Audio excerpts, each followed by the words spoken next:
What's up, dude? Hey, man. Dude, it's cool to do this. Again, I'm sorry we had to reschedule. Lost a cord in Austin, so Yeah, no worries. It is what it is. I'm excited to have you in here, man. Yeah, I'm excited to be here. Because I was saying before just now, like 30 seconds ago, you're a funny motherfucker. Thanks, dude. Winner of the recent One-Liner Madness. Yes. Right? Yep. How did that feel? Amazing, dude. It felt great. Because how long have you been doing comedy for? Since the last One-Liner Madness. So you're like just over a year in it, right? Yeah. Okay. Yeah. So at that point, so did you start like right before the first One-Liner Madness, or was that One-Liner Madness like the first time you ever did stand-up? One-Liner Madness was the first mic that I did, basically. Yeah. The fuck? Yeah. That was like the last year's One-Liner Madness. Yeah. So for people that don't know what we're talking about, One-Liner Madness happens. Did it happen at Launchpad last? It was at last Launchpad. year? Yeah. It's nuts, dude. And they sell it out. And granted, well, not for nothing, but they have a great business model for Launchpad. It's they hire, like, let's round up and say like 70 comedians, and they, if you get all 70 to show up and they bring at least one person, you've filled 3/4 of the venue. That's true, yeah. If not all of it. It's a lot of comics, yeah. So there's a lot of people in there. It sells out. That was your first time doing stand-up? Yeah, that was it, dude. I was I always wanted to do stand up, and I used to run for class offices and stuff, like, so I could get on a mic and like talk to a crowd, you know what I mean? And I would just try and fit as many like funny things in the speeches as possible. And then and I was like kind of wanted to do it, and then I didn't really do it. And then I did actually. It was about, I think maybe 2017. They were doing open mics at Monk's. Did you ever go to those? No, I wasn't doing shit back then, dude. I was hanging out with my couple of friends. I was reading comic books, trying to get laid. Because when was this? Probably like 2018. 2018. Okay, yeah. I'm Yeah. fresh out of an engagement breakup, so yeah, I'm trying to figure out just joined the military. Yeah. Oh shit! All right. Yeah. I was like, I tried to go to a Monk's mic, and like, I invited a bunch of people because I was like hyped to do my first mic. And like a ton of my friends showed up to Monk's, and it was canceled. Oh. So like I didn't do it, and then we went over to we were like, well, shit, everybody's already here. Like, is there other open mics? We didn't know anything about the scene at all, or I didn't especially. And we found they were doing open mics at Brickyard Pizza. Oh, but it was like everything, you know what I mean? Like it was like singing, like it was mostly singing and like music, and then.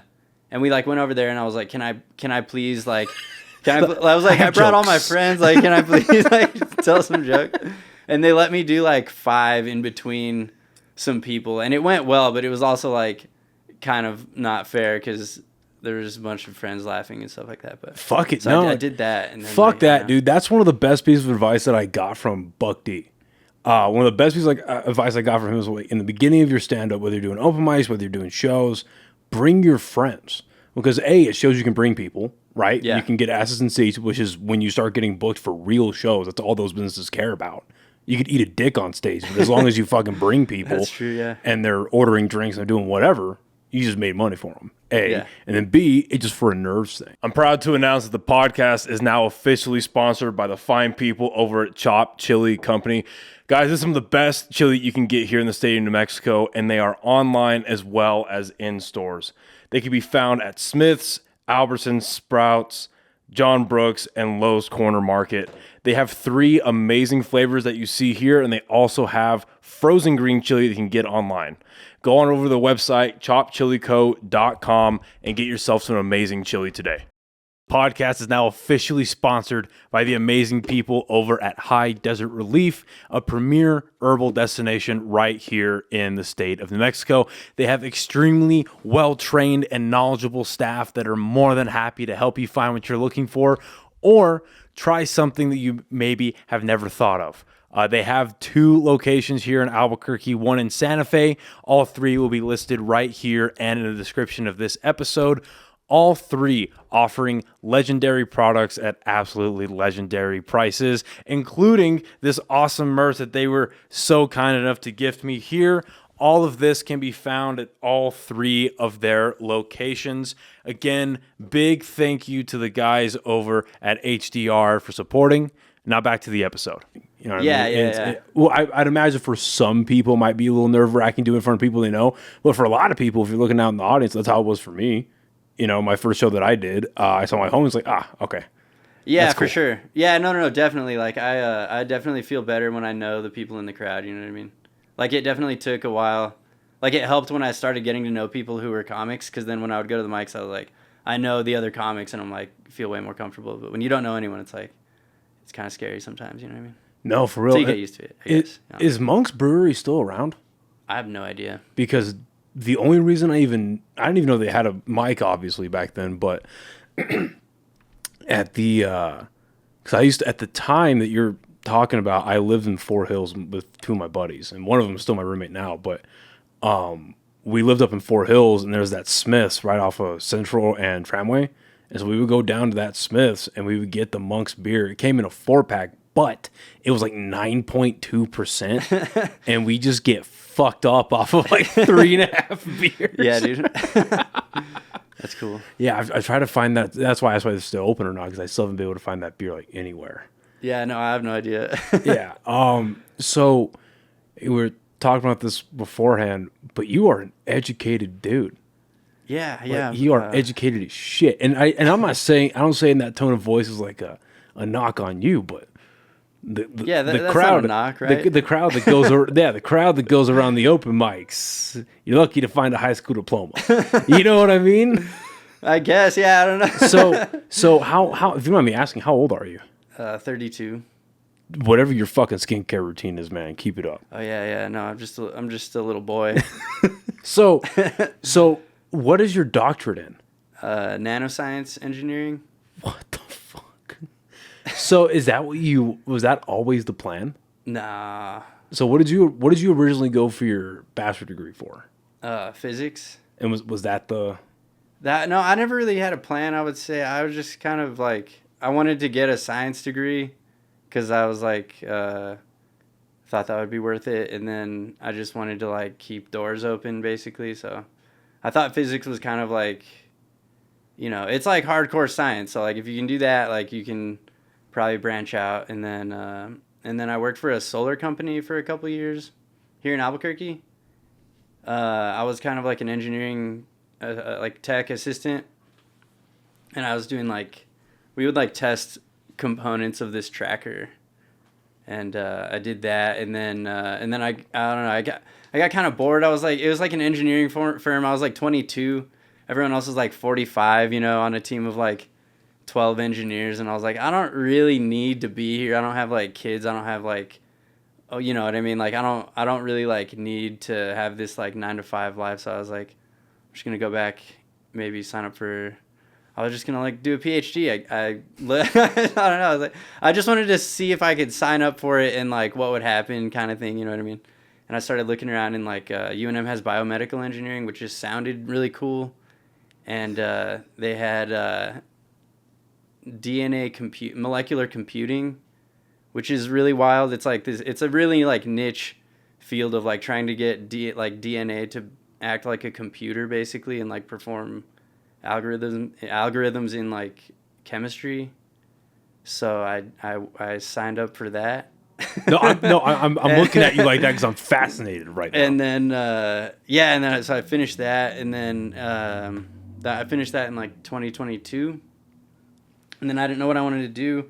So is that your bachelor degree right there in 2022? No, that was the PhD. That's that's the PhD. That was master's PhD. Yeah. Okay, so let's back up a little bit. So you know, going into college that you want. Are you originally from New Mexico? Yeah, I'm from Albuquerque. Yeah. Okay, so you know from the jump, hey, I want to get into science.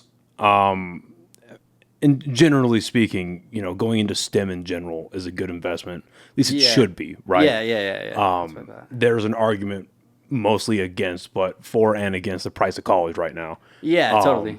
But if you're going to, and your two options are STEM or gender studies, I think one might yield better results. That's all I'm saying. Yeah. Just generally speaking. Not that UNM leans that way, but you know, they might. Anyway, so you get into STEM. Let's back up a little bit further. Have you always been interested in science? Like, what did you grow up enjoying? What did I grow up enjoying?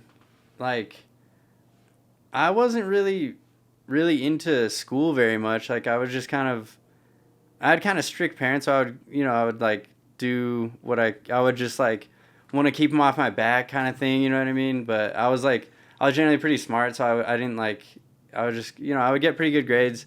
I would take like the honors classes if I could, you know what I mean? And then, but I wasn't really like interested in, I have a pretty short term like mentality like in general. So I don't know. I didn't really have big plans. I just like want to just keep doors open, like make sure that I'm good right now. And like that, just like kind of try to have potential, you know what I mean? And then just be able to, if you have potential, you can like kind of decide at the moment, well, you kind of have to commit to, But, you're setting yourself up for, in an incredible way, but you're setting yourself up for success. Yeah.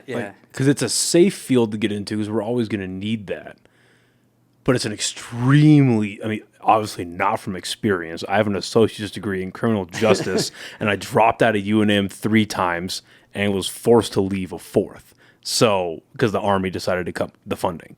And even when I did go to UNM, by the time that I was actually going to it and giving a shit about it, I went for film school. So, not exactly. I talked about gender studies, but it was funny, dude. I remember I was doing my classes online, and so like one of the professors I had online was a really cool guy. I forget his name, but he like actually gave a shit like about film. He didn't even fuck about film school, but he loved film and teaching that, right? Yeah. But he thought college was a fucking joke. So he wanted to do an initial like meeting over Zoom because there was only I think like 10 people in the online class. So we're having this meeting, and he goes, "So why did you sign up for this class?" Pretty basic question, right? Yeah. And I'm like, yeah, I'm going for film, and I think this was like intro to digital film, like digital film direction or something like that. And I was like, well, I'm here for like my major is like film or whatever the fuck, and this is what I want to pursue and get my degree and learn about because I love this. I want to really get into that. And despite despite the amount of time that I'm putting into comedy now, I still want to do that eventually. But I was like, yeah, like I want to be a film director and a screenwriter, and I felt like this class would be essential. And he goes, well, okay, I'm gonna stop you right there.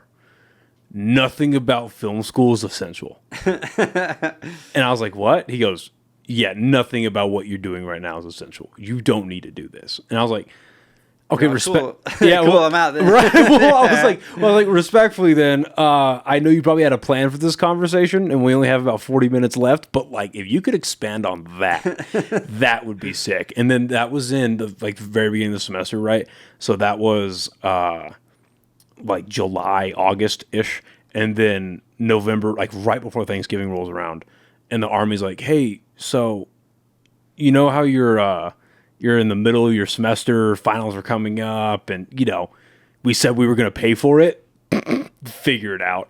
Damn, dude. Yeah. They decided, they did budget cuts across the fucking board, and they decided to cut all in-state tuition. They decided to cut funding for film school? For, like, all... yeah, specifically film school. Yeah. We have these artsy fuckers in our military. No, thank you. You can't think. You're a peon. But no, they decided to cut all this shit until like the following year, and this is November of they did it well before Thanksgiving. No, it was right before Thanksgiving of 2022, and they were like, or no, I'm getting my dates all fucked up. Thanksgiving of 21, just kidding, of 21, and they were like, okay, figure it out. We're not going to get funding again until fall of 24. And I'm like, yo, I'm getting out in November of 23. Fuck you guys. Like, I'm not doing this anymore. Yeah, like, all right, whatever. Anyway, okay, so I forgot what we were fucking talking about. So you decided to go into STEM, going into science. Oh yeah, just saying, like, you picked something that's very challenging. But if you can get through it, you're always going to like have options. Yeah, yeah. There's no way you're not hireable. That was the plan. Yeah, yeah. Yeah. So, and you don't need to get into specifics, but there's a, an assumption, and I wouldn't even say stereotype because stereotype kind of brings like a negative connotation to it. But there's an assumption that when you go into these different fields, there's a lot of money right out the gate. So you said you went to that 9-to-5 job afterwards. You don't have to give like a specific number, but do you feel like the amount were you salaried or hourly? No, I was hourly at first. I'll tell you. I mean, I was making 19 an hour. So I mean, it was nothing crazy. That's after your bachelor? That was after my bachelor, yeah. Okay. And like I think the salary positions at that point were probably paying like 70. Okay. Up to maybe like 80, 90 for like the more senior engineers. And so was the hourly position you were in, was it one of those things where it's like, well, yeah, if you stay here long enough and you do your time, there's like a promise of a salary? They offered me salary like a few months in, actually. Oh, okay, cool. I turned it down because I didn't want to stay, basically. But I ended up staying for like... Can you talk like a little closer into the mic? Oh, yeah. I ended up staying for like... I think I spent like 2 years there. Okay. You know what I mean? But... what made you turn it down? It was like more responsibility and like I honestly was, I don't know, I was dumb. I was like, what, 22, 21? You know what I mean? No, I was 23. But anyway, I was dumb. I was like, yeah, I'm not sure. Like, I don't know if you know what I mean? Like, obviously you should just take that. Like, like obviously, like, yeah, you should take that and then you can leave in like a few months if you want to. Like, it doesn't matter. But yeah. So I should have, but I was like, no, it's like there was like quite a few more responsibility. I was like a tech, like assistant, you know what I mean? And like, so I just like didn't. But... Well, I would imagine that if you were to take that salaried position, there'd be a lot more time requirements. Is that fair to say? Yeah, I think so. And I just bring that up because let's say you are, you're 23 at the time, you get offered a salaried position, you're making like 73,000. That's more than. Well, dude, I had never made anything before. Yeah. So I was like, I thought 40 was already a lot. And I was like, dude, yeah, like I'm chilling, dude. I don't need, like I have enough money to do whatever I want is how I felt. You know what I mean? But like, let's say you had taken that 70,000 because hindsight's 20/20, right? Yeah. But let's say you had taken it, you get comfortable with that job. Maybe you don't go for your master's. Maybe you don't go for a PhD because you're chilling at 70. A couple years later, you're up to 75. 10 years later, you're like at 90, 85. Yeah. It's like, you know what? I'm chilling. No, I mean, I would have made a lot more money if I did that instead of going to school and making like 25, you know what I mean? For however long I did that. Well, I mean, because think about like, and this is not at all, this is not a knock on trades. This is not a knock on anything blue collar.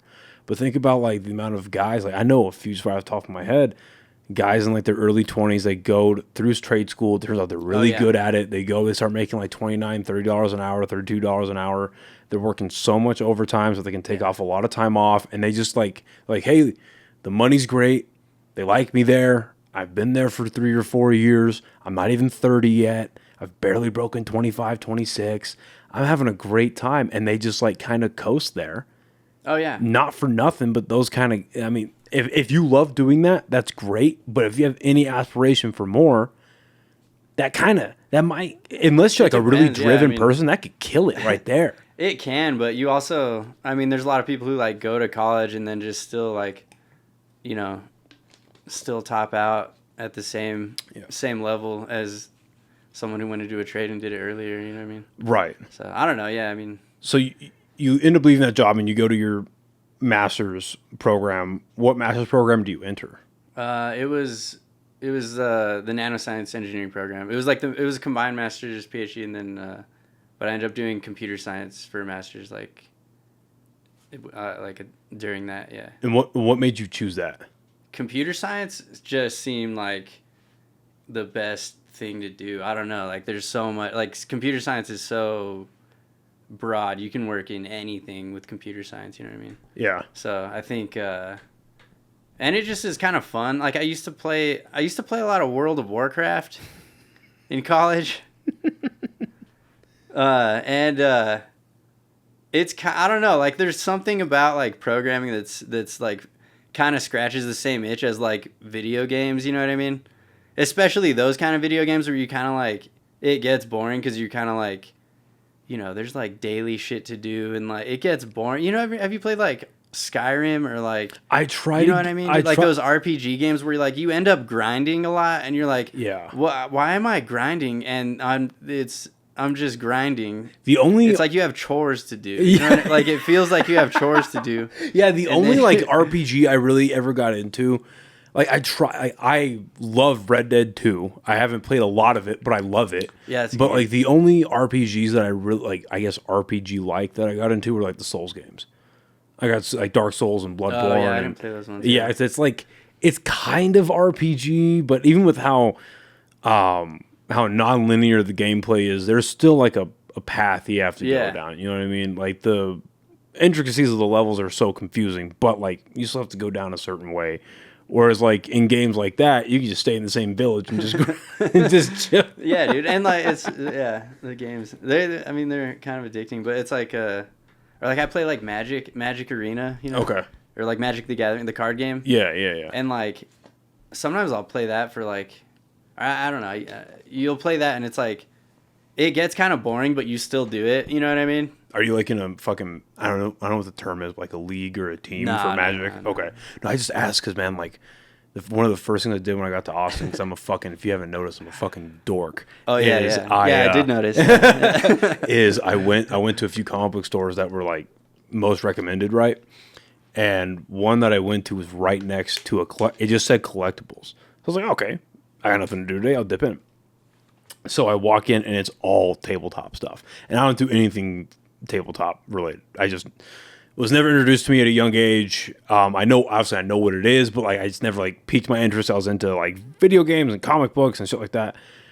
But Warhammer always looked really cool to me. And I was looking at the figure sets and all.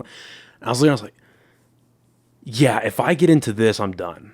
Like I'm just looking around at how cool all this shit. I'm like, I don't do comedy. I hardly do the podcast. I'll probably lose my job. Like this looks so addictive. But you'll get so good at Warhammer, though. Yeah. It's like I see, and with the reverence that people speak about tabletop games, it's almost got the same addiction level as like gambling. The people that are really into it are like gambling addicts. Yeah, they love it. The next one is gonna be it. Or like the next, is like I'll stop when I want to. It's like all right. But what? That's funny. Outside of just like the daily routine of it all, I guess. But like what similarities were you finding between computer science and stuff like Warhammer and shit like that? Yeah. Like what are you looking back at that? Like what was it in your brain that was like, oh, it's just like it's a routine, but I like the routine. Like constant like puzzles that are like easy enough to solve, but there's a lot of them, and then there's kind of like, you know, and then the kind of like, I don't know, there's like the research part, like not research, but you know what I mean, where you're like, I want to figure out how to do this thing and I don't know how to do it, and then you like go on the internet and you're like, how do I do this thing? And they're like, oh, you have to do this, and then you have to do this, and you have to do this, and you're like, oh yeah, okay, I figured it out. And then you like, it's just like a constant stream of like little tasks, and every time you do them you get like, you feel like a little bit rewarded, you know. Well, you're constantly solving. I mean, that's a very like, that's ingrained in our DNA as humans to solve problems. And you get outside the dopamine hit, you get a reward out of that. I want to talk about comedy later, obviously, but like, do you find that same mental pattern why you love comedy? Yeah. Like in the sense that like, let's say you come up with a bit, right? Yeah. It's a giant puzzle. Yeah. If there's like a specific punchline that I really want to make work, then yeah, for sure. Right. It's like, okay, how do I get to it? How do I make it make sense? But you can't like as much like look up how to do it. You know what I mean? Right. So it's like kind of more rewarding because you like, if you think of how to make it work, then you're like, you just feel better about it. You know what I mean? No, that makes perfect sense. Or sometimes you just hear someone say something, or someone will just come up with it for you or whatever. But so, you know, and like, obviously the last week I've been in Austin, but like before that, the 2 weeks before I left, the amount of times that I told fucking Robert Iser, hey man, that was really fun, because he just goes on a mic and riffs off people's shit. I'm like, hey man, that's really fucking funny. Can I use that? that's actually a really good tag for my bit. You piece of shit. Can I use that? You just go up to him after open mics and ask him if you can use his jokes. No, he'll get off his No, because what it happened 2 Wednesdays ago at Red Door. What fucking happened was I'm trying to work on the story. It's a true story about my 18th birthday, and how me and my friends went to Fantasy World, and it was a horrible experience. And he had a really good line. What the fuck? Oh, because one of my friends that went with us, his name's Andrew. He's a piece of shit human being. Horrible person. Because this is like 2015 when this happened. Yeah, 2015. Yeah. So flash way forward to summer of 2020. He's in Las Vegas, Nevada during the fucking Black Lives Matter riots. Ooh. And him and 2 other guys decided to go out, and they didn't succeed, thankfully. But they decided to fucking make pipe bombs and try to throw them at the protesters. Oh, shit. Yeah. And it turns out he's a domestic terrorist. So I had that in my bit. I thought you meant he was a piece of shit, like he just is kind of rude to the strippers or something. But no, he makes pipe bombs and throws them at... No, I guess that's the evolution of it. He started out being rude to whores, and now he's throwing pipe bombs. Okay, all right, so, yeah. A regular Ted Kaczynski, you know what I mean? But anyway, he... So I had a line about that because I'm like introducing my friends in the beginning of the bit, and I was like, "Yeah, I'm going to talk to Andrew because it's flash forward. He became a domestic terrorist, whatever." But I didn't know what to do with it. I just wanted to throw it out there to see if it got any interest outside of just like a shock value of domestic terrorist plus Black Lives Matter. Like obviously, if you say that in public, it's going to get attention. But like, is there anything real there? You know what I mean? So I say that I'm like, "Fuck, I don't know what to do with it. Whatever." A couple people later, fucking Robert goes up with this fucking IPA. Gets Mike, he's like, Noah was talking about Fantasy World and what if it's domestic terrorists? That means 1 out of 3 or 1 out of 4 people that go to Fantasy World become the terrorist. And I'm like, motherfucker. It was right there. So he gets... That was a good impression, dude. Oh, thanks. And they've never done that before, so thank you. But he gets he gets done. He said something else about my bit that was funny that I took too. It's something about like because my buddy, old friend, no longer friend, Andrew, he walked into I'm not making this up, man. He walked into Fantasy World and he goes, hey, it's my boy's 18th birthday. I want the best girl in the house. And so that's one of those things like, I know, I kind of know what to do with it. I don't know what to do with it yet. Just have it in the story. So Robert goes, yeah, that happens in the story. I bet that's like the Star Wars or the cantina scene in Star Wars. I was like, oh, that's kind of funny too. But anyway, he gets off the mic and he comes over like, hey man, that little fucking tag about 1 in 4 people become can I steal that? He goes, oh yeah, it's all yours. I was like, thanks, man. Anyway. I like that you keep doing the voice. He's a great guy. I love Robert. Anyway, so you go through how long did it take you to go through that whole program of like master's and doctorate and 5 years? Fuck me. What kind of work were you doing during that time? Oh, dude, I was working from home a lot. Like the last few years were COVID, and then the first few years I was like going into the lab a little bit and doing some like chemistry experiment type stuff with DNA, and then but that was only like a couple times a week. Like most of the time I was just like at my house, and then I would just kind of do what I need to do. Well, because I just asked. I lived with like a bunch of friends too, which was cool. Yeah. But like, so I don't know. Yeah, it was pretty chill, honestly. I don't know. Some people have like a horrible time.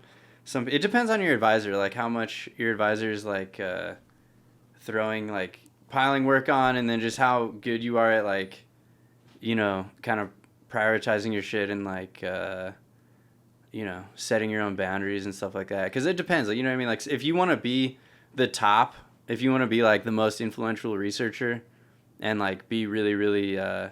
If you want to be way up there, you know what I mean? Like, you should be working all the fucking time, you know what I mean?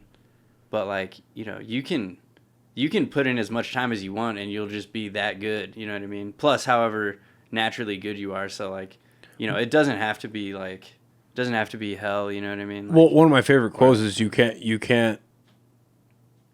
get mad over results you didn't work for. Yeah, exactly. Yeah. So I feel like it's that same train of thought. So. What were you during that time you're going through that program? What were you doing to make money? I was getting paid by the program. Okay, I was going to say because I know a lot of different programs like actually give you a stipend as a student. To keep you the PhD program, you get paid as a research assistant. Nice. So yeah, it's not much. It was like, 25 to 30. Fuck it, dude. Yeah. It's decent money. But, you know, it's enough to pay rent, and you don't have to, if you're living with friends or just like, you know, your rent isn't that much. Yeah. Well, that's... But it's cool, you know, because I don't know. It's a cool job, really, like, you know, getting paid that much for other jobs that pay that much, like, I don't know. You're just, like, being a part of, like, cool science, and I don't know. So it's interesting. You get out of... Well, actually, before you get out of the program, as you were going through that, what made you enjoy it enough to continue it, like, as a career path? Actually, I didn't. So after I graduated with that, I worked for a crypto company like this they were in Italy, dude. They were paying me in crypto. Isn't that ridiculous? It was pretty funny, dude. They were paying me in crypto. It was US dollar coins. So it was but I was doing that for like a year, and I was like, fuck, dude, what should I do? Like, I didn't want to keep going down that path because I was like, academia, I don't know. I just didn't feel like I was maybe connected enough to it. Wait, so you didn't want to go down the path of what specifically? Like professorship, you know? I was going to try and go into industry. But the thing is that my PhD was very niche, and it wasn't, like, very employable, it turns out. Oh, which I didn't know, kind of, because I didn't do enough of my own research. I was like, oh, yeah, this seems like cutting edge stuff, which it is in like a really niche area. You know what I mean? Even though it's science, I was like, I don't know. I thought you just do science. And is it such a niche community or a niche like category because like there's just not a lot of jobs for it, or is it because they only like there's no like golden application of it? Like it's really like there's no industry around it because there's nothing that's like very. I mean, there's some industry around it. Don't get me wrong, but like it's not like. There's no major pharmaceutical drugs that are based on it. Like it's kind of like a lot of it's theoretical altogether, but like in theory you can make like smart drugs that are programmable, and it's like the very beginning. All right, back up. Okay, so define that. What are smart drugs that are programmable? Like you can, like DNA is kind of like you can make logic gate. Do you know what like logic gates are? Does it look like I know? I'm like logic. Do you know like formal logic? Like formal like A and B. Like if A and B like and is do you know what I'm talking about? You never seen that? No. It's like in philosophy and stuff too. Like oh okay, all right. So and there's like and or. Okay. And like not and not or. Like the proper ways to use each word? Yeah, basically. Is that what you're talking about? Like imagine if I have two things like the dog is blue and like the cat is orange, and like if they're both true, then and is true. Right. Okay. Yeah. It's proper grammar. Right. Yeah. It's logical. Like it's like formal logic, but you can like write it formally, as like there's like a symbol for and like a symbol for or, and then you can like, so there's like formal logic, but you can like computer programs operate on like these formal like logic rules. Right. Like any like computer algorithm, it's like, you know what I mean? Like if you're pressing your keyboard and you hit like Shift A, like your computer's like, is Shift and A true? Then like do this or whatever. Like it's like how you make like algorithms. You know what I mean? Right. Okay. So yeah, I didn't explain that very well, but you get it now. We're on the same page now. Yes. No, I'm sure you explained it well to somebody who's at your intellect level. No. But for me, you had to give it to me Barney style a little bit. That's the. Yeah. So okay. So how does so you can do that? You can make logic gates out of DNA. No. In theory, so you can be like, you can in theory make programs out of DNA. So does that go into stuff like CRISPR? CRISPR, sort of, yeah. There's like, you can. It's a little different than what I was doing, but yeah, like CRISPR is a way to like broadly speaking. Yeah. You can do stuff like that with CRISPR. Yeah. Okay. No shit. Okay. So. Yeah. So you can do that, but you can do that. It's cool theoretically, and then like the experiments are kind of like behind the theory because it's like, so in theory you can like do tons of shit, whatever, but like. to actually build it, it's like a lot harder. You said a lot of this is theoretical right now. Is that just because the technology hasn't caught up to it yet? Is because the technology is not commercialized yet? It just hasn't caught up to it. Okay. It's just hard to like do stuff like there. I don't know. Yeah, like because you're doing stuff in chemistry, you know. So it's like it's hard to control. I mean, it's not. I don't know. It's just hard to like control for a lot of things. Maybe especially when you're putting it in like a human body, then it's like, you know, then like your whole body attacks it and like it interacts with everything in your body. Like, so even there's been some pretty cool stuff in like test tube, like isolated environments that are pretty cool. But like even getting that into like human bodies, like such a major challenge. So yeah, like it's a lot of it is pretty theoretical. Well, because I was gonna say like maybe this is a dumbing it down too much or reducing it too much, but it sounds like that a lot of what you're talking about right now is like the lab environment stuff, the theoretical side of it. It's all like laying the foundation and a base to what the technology is eventually going to build off of. Yeah. Is that the right way to put it? Yeah. Usually, yeah. And so when that comes to fruition, that's when a lot more jobs are going to open up. It's like, okay, we have a way to steer the ship. Yeah. We just need a lot of captains now. Yeah, just like take it off and go. And maybe this isn't the right question to ask, but it's just how my brain kind of applies it together. Does the evolution, well, obviously the creation, but like the evolution of stuff like the open AI and the GPT-4 and 5 that are coming out and all that kind of stuff, is that accelerating it way quicker than people expected? I don't know how much AI is accelerating like molecular computing research. I think it's more, the bottleneck is more like lab techniques. Okay. The only reason my brain made me think of that is because you were saying about how you can make it self-program or some shit like that, right? Yeah, but like yeah. I mean, like I don't know of any like AI tools that were used to like create, but it's like, I think it's because it's too, like the things that you're trying to build right now in that field are so simple that you don't need AI to figure it out. Like you're literally just building like things that add two numbers. Like, you know, that's like a super simple program. You know what I mean? Like, so it's in its genesis right now. Yeah, I mean, that's like the simplest. Like, there've been like, you know, adding and multiplication and like, you know, putting all that together into like a really, really small like algorithm and stuff like that. But it's just like, yeah, there doesn't really need, there's not really like a need for AI to figure that part of it out yet. And then, so there's that. And then there's also just like how would you conceivably like design the DNA to like do this stuff? You know what I mean? So there's, I don't know. Yeah, it's a lot of stuff. This is a very generalized question, very broad question.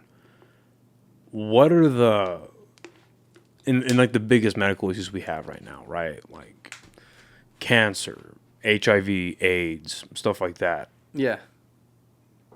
Can this type of technology help push forward curing those type of things? Oh yeah, for sure. Like dementia even, or probably, I don't know. Yeah, I mean for some stuff you have I know those are all like way different parts of the body and how it attacks the system, but like some of the things you can, like, there's probably still needs to be more research on like how like the actual mechanism of the disease, but then like the other stuff, yeah, like there, like, cause you could conceivably have like a drug with DNA that's like it like detects what other DNA is being like transcribed in your cells, and like if it has like some mutation, then it'll like trigger something in the, you know, program to like release some like drug or something like that, you know, or like so like maybe I'm understanding. I just want to ask this so I'm understanding this correctly. So you're saying when it releases it, so it's like the whatever, like what we're talking about, when it creates what could be a cure and you put it into your body, it's now telling the cell to release a whole new thing to attack cancer or to attack... Yeah, something like that. Yeah. Okay. Yeah. That's cool. Yeah, like smart drugs, you know? Like drugs that, like, because drugs kind of do one thing, you know? But it's like if you can have like a little program that says like, if this is happening, then do this, or if that's happening, do that. Like, here's a new way to do this. Yeah. Like, and then here's some artificial substance to help you do that. Create a new thing that the human body can't naturally create to combat whatever this ailment is. Yeah, it's like, it's super futuristic, but it's not. So that's why it's like not really that. Like, and then it's like, I mean, that's what all the people have been doing. Like, the stuff that I was doing was even like more like, you know, I don't know. I wasn't like a major impact on the field, you know what I mean? Like, I was doing like what I could, you know what I mean? But I'm not like. I mean, you still went to school for it, dedicated time to it, and it's just fun to fucking talk about. No, yeah, it's really cool stuff. It really is. That's cool shit. Like, I think about sometimes, especially recently. Did you see how the Neuralink's coming along? How they put it in that first person, and this fucking guy. So they wheel him out on stage. Did you just watch that video? I haven't seen it. So they wheel this guy out on stage. He has Neuralink in his head, right? He's got the fucking him. And they didn't do it on stage. They're just interviewing him, but because he was a full paraplegic, he still speak normally and stuff like that, but fully disabled, fully paralyzed. And I guess when they were running the test with the Neuralink on him, he was able to move a mouse cursor like on a computer and like have it click on letters and have it like spell stuff out. So they wheel him out, and he goes, and the guy goes, "So, what was it like to be able to move a mouse cursor with your mind?" And the guy goes, "It was really weird." Damn, dude. Not like it was life changing. Yeah. This is revolutionary. This is really weird.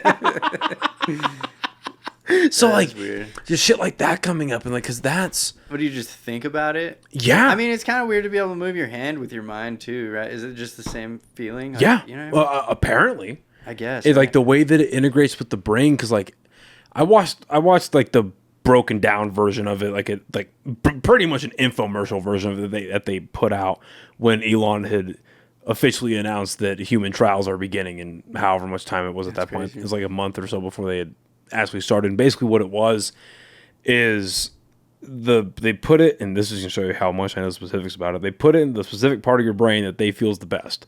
And it has these tiny little fucking needles that come out, and it inserts into the brain, but it misses your blood vessel somehow, and it like doesn't, like, it's so fucking like, that's what scares me about it now that I'm thinking about it, is like like there's no margin of error. Yeah. You know what I mean? Like, you fuck it up by a millimeter, brain damage. Fuck no. But then, like, what was funny to me is, and if you remind me afterwards, I'll send you the video, because it's really good, like, in the way they explain it to, like, the dumb guys. And, but at the end of it, they explain, like, what it does and how it can help and all that stuff. And they're like, and then it connects via Bluetooth. I'm like, you lost me.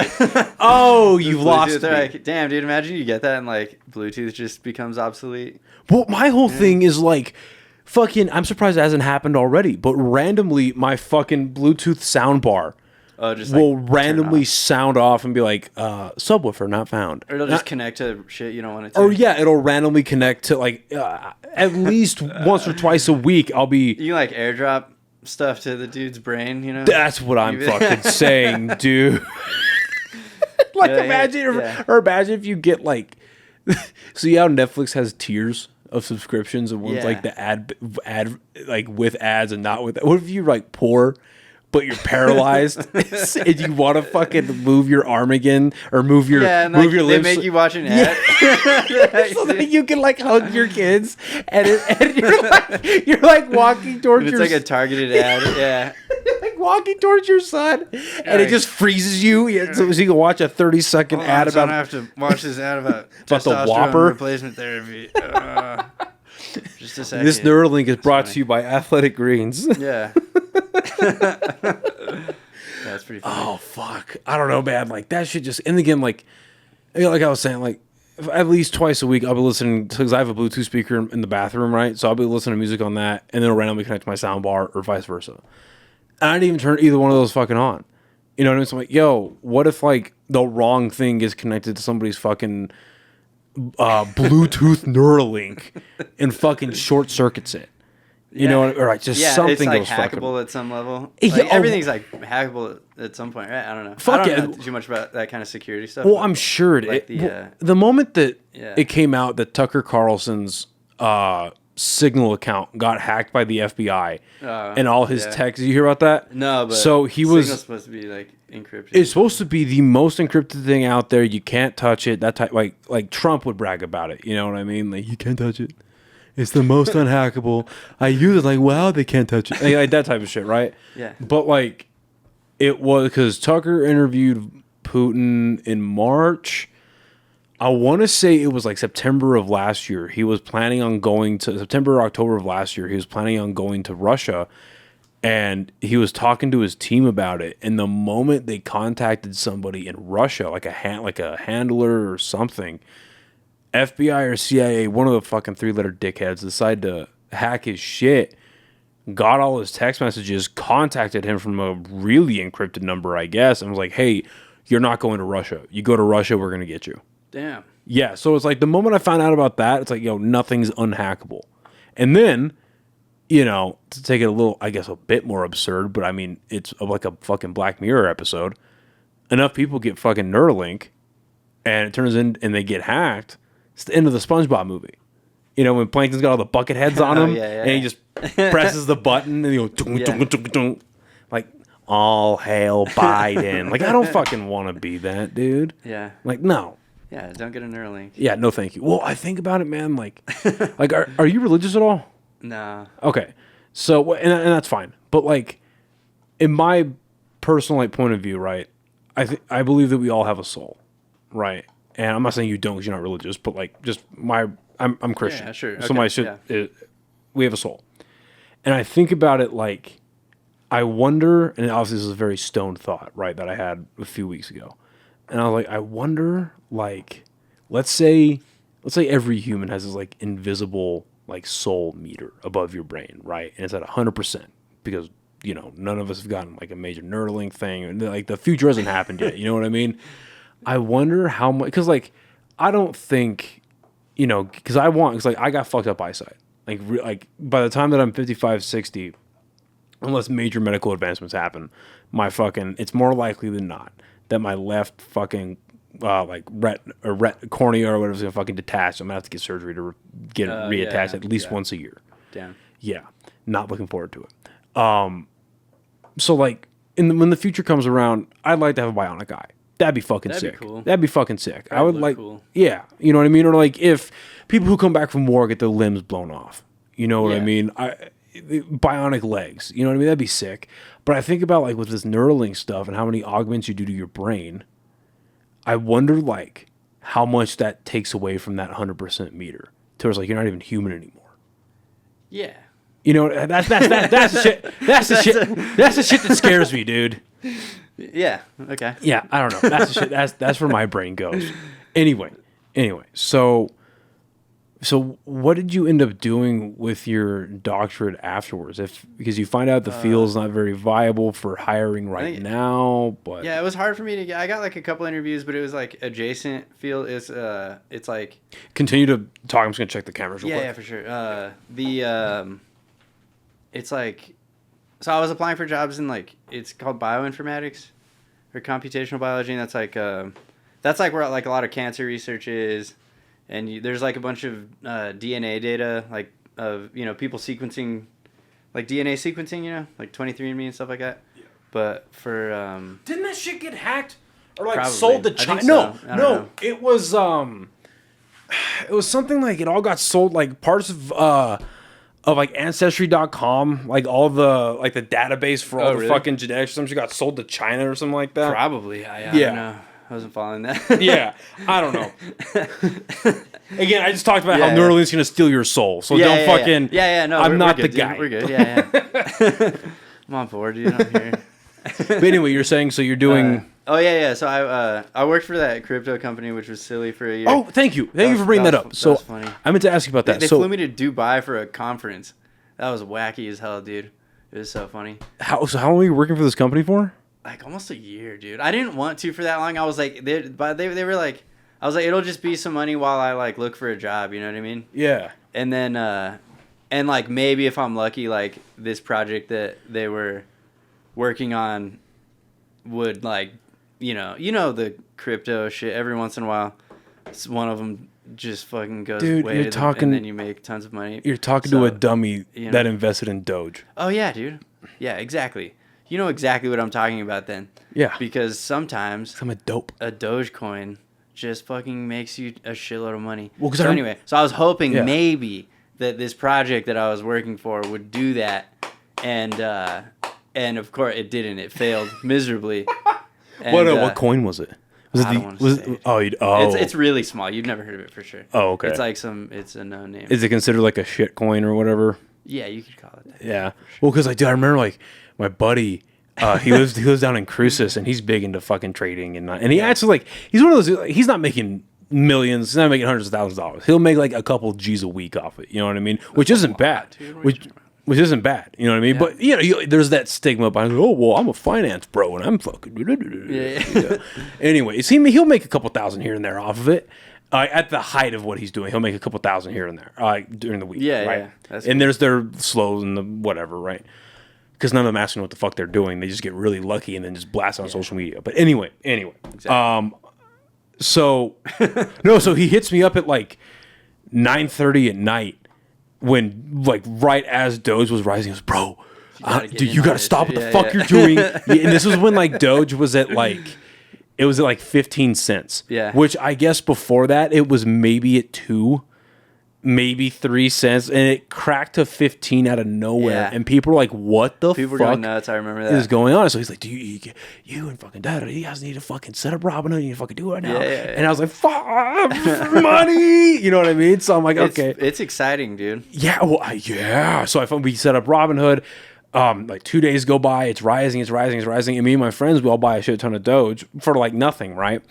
And I think I got in when it was at like 30 cents. That was like the top, wasn't it? No, it peaked at fucking 78. Oh, really? Because there were I remember the night before it crashed. There were all these live streams on YouTube. Like, we're gonna get it to $1. Get it to $1. And my girlfriend at the time, she's like, sweetheart, you're stupid.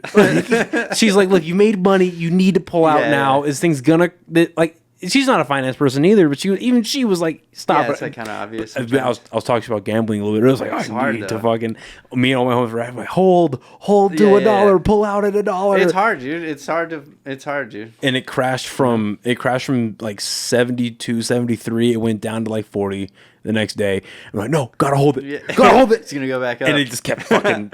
I was like, shit. I think I had like my math could be way off because I had put like $100 into it, 150 or so, and I could have pulled out at like 400 or 500 and something or something like that, and it would have been nice. It would have been nice, but now it's at like $80. Yeah, and I'm like, oh well, it is what it is.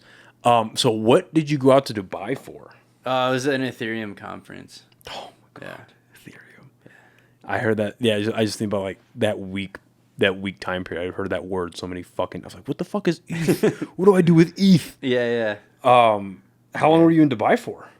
Like a week. Was you like outside of the like crypto shit? Did you go out and like see the fucking city? Hit the I was clubs? Around, like, I went to who was the person that I saw? I forgot. There was some DJ. It was a girl. She was wearing this is unrelated to crypto, but she was wearing, you ever heard of Bored Apes too? They're so stupid. Mm-hmm. She was wearing a jersey of like Bored Apes, which is like, if you don't know, like crypto. Well, like that was the shit at the time. Like that was the whole. I mean, it was expensive, but no, they're stupid. Well, those were the If I remember properly, those were the NFTs, right? Yeah, because that's when NFTs were popping off, and I was like, you need to do this, you need to do that, you need to fucking. And what fell apart for me at NFTs, because I get how people made money. It just felt like a really flashy pyramid scheme. Yeah, and I was looking, I was like, yeah, because the way it was pitched to me was like you spend all this money. And you get to like have ownership of the image, and the image is based on a blockchain. So then you like own the crypto on the blockchain. You can do like this, that, and like. But like the blockchain depends on how many people are holding the coins on the blockchain. You just basically control the pyramid, like it's fucking Mary Kay for bros or some shit. That's pretty much it. But then like, Yeah. But I mean, there's more to. I shit on it, but there's some. But no, I was talking about where it fell apart for me immediately after like 5 minutes of discussion was I asked my buddy who's explaining this to me. My buddy, God bless him, great guy, Cam. He was explaining to me. I was like, dude, okay, so you own, because he had a couple NFTs, right? Like Nas did a few that he bought, and like the rapper, and and all that stuff. And I was like, okay. So you own these NFTs, like you own the images. And he goes, yeah.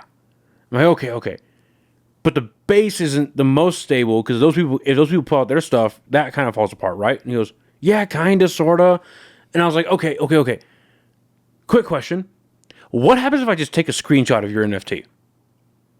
Yeah. Does that devalue it at all?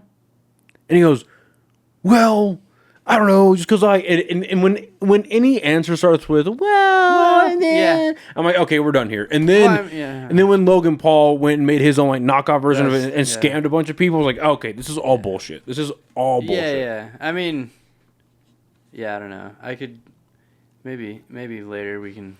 I know a lot about it.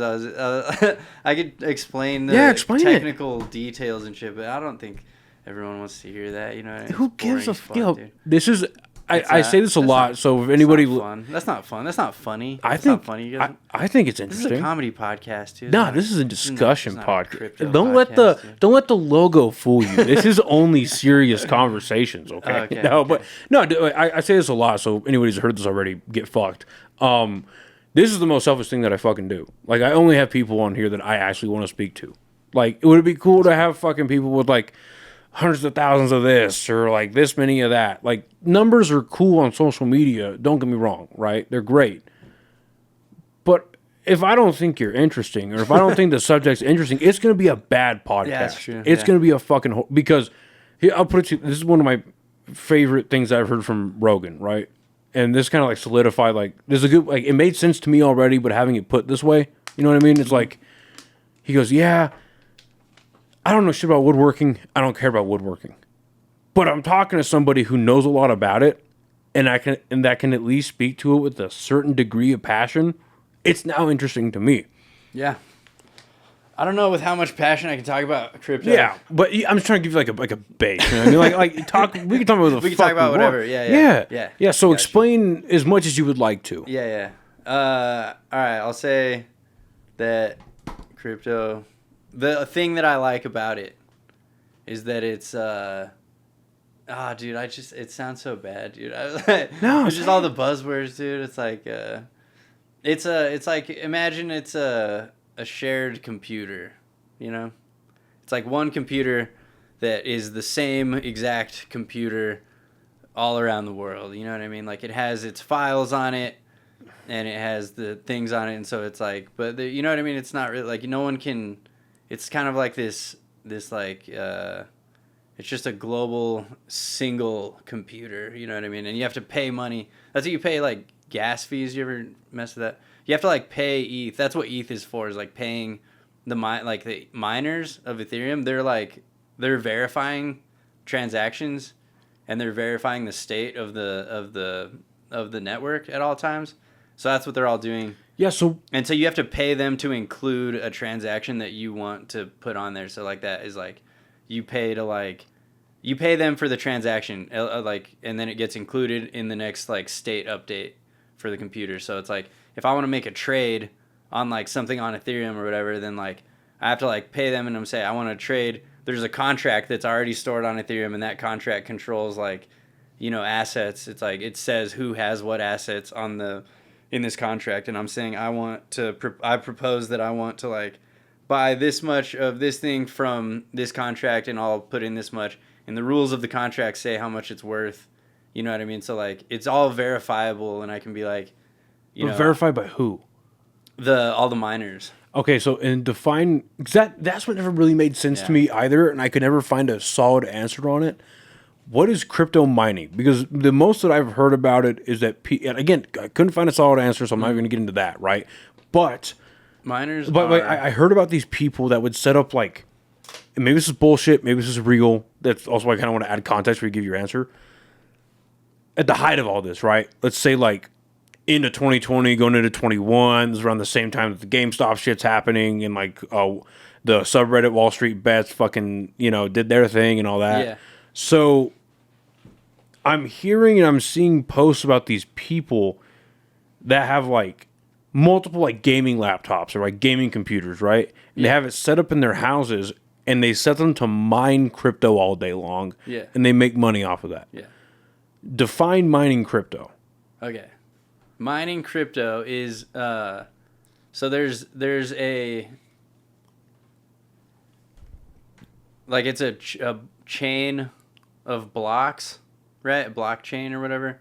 But the blocks are like a list of transactions. And so like for Bitcoin, that's like just all the transactions are sending and receiving. Like I send Bitcoin to this address or receive Bitcoin from that address. That's all Bitcoin does, right? It's just a network that keeps track of who has how much Bitcoin. Okay. So each block, there's a list of transactions. And those transactions like update, if you like start from it's all cryptography based. So like if you start from the very first block and you like, it doesn't take that much computation to do it because the blocks are pretty small, but like you can verify based on this chain of blocks who has how much Bitcoin. And at every block, what you have to do is verify that none of those transactions break the rules. Basically, like I can't send you Bitcoin that I don't have. Like the rules are simple. It's just like if I send you this much, you have to receive that much. Those are like basically the rules. So none of those transactions break the rules.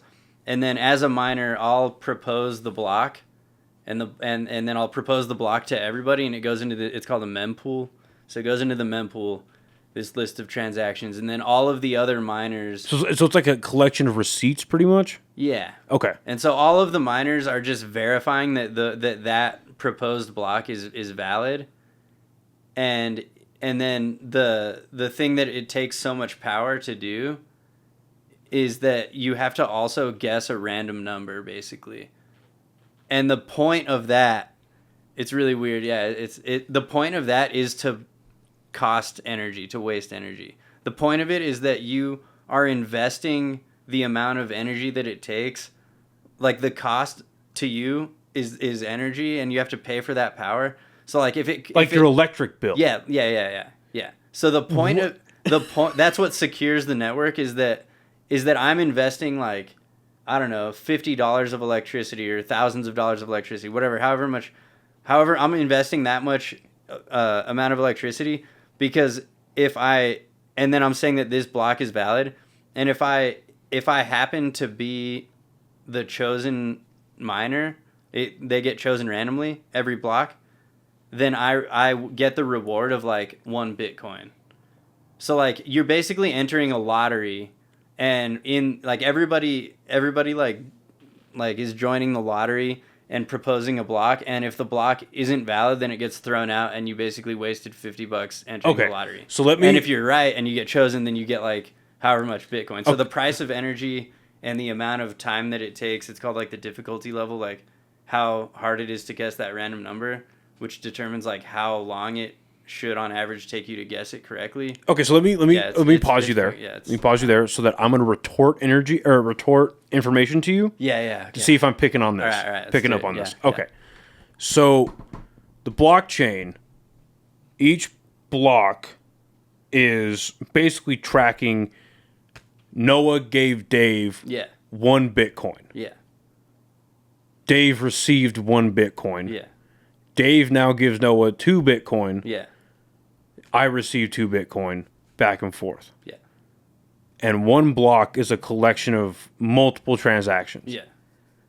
And let's make it easier and just say Ethereum.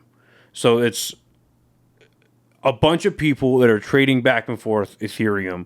Yeah. Based on a contract that is set by, I'd imagine, is like original people that set up the blockchain. Well, no. Well, let's stick to Ethereum is more complex. But okay. So Bitcoin. Yeah. Okay.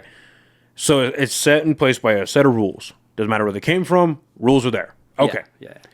And on this Bitcoin blockchain, there are multiple blocks that are tracking, I'd imagine, hundreds of thousands of transactions. Yeah. Okay. So then people that have decided, you know what, I'm going to become a Bitcoin miner. They set up a computer, and the software on the computer is now going through these blocks, making sure that these transactions are valid. It's going through the most recent proposed block. Okay. Yeah. Making sure it's valid. Yeah. And at the same time, the computer is basically running an RNG for numbers, which is a random number generator for people that don't know what that acronym is. So it's running an RNG just so it can spend energy to validate that it's working. Yeah. Okay.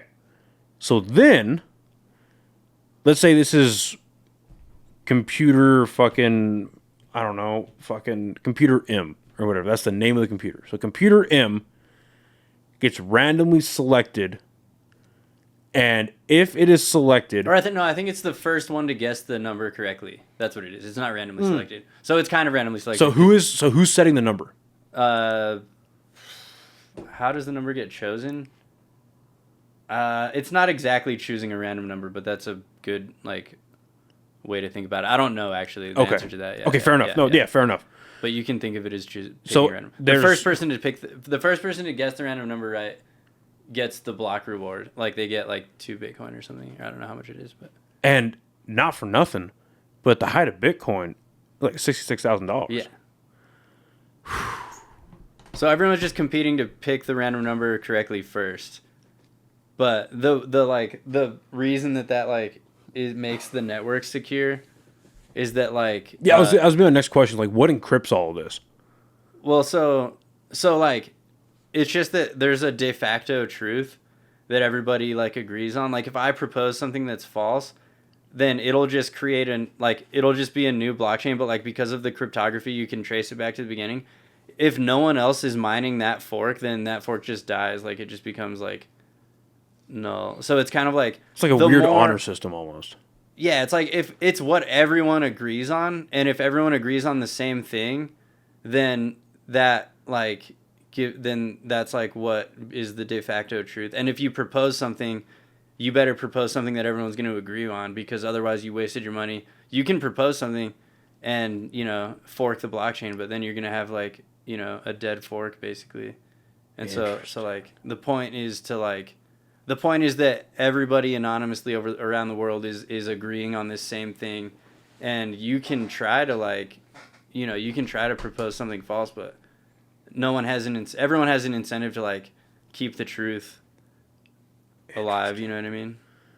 I don't know. This is so... I think it's just so interesting to me because it's new, first of all, but it's the most tangible thing around right now. Yeah. You know what I mean? It's out there, it's in the ether, but only a certain community really knows about it. Most people think it's bullshit, but then there's still money in it, and it's it's what? Really fucking weird. It's what? It's well, it's weird because there's insider trading for dorks. You know what I mean? It's what Congress is doing for computer nerds.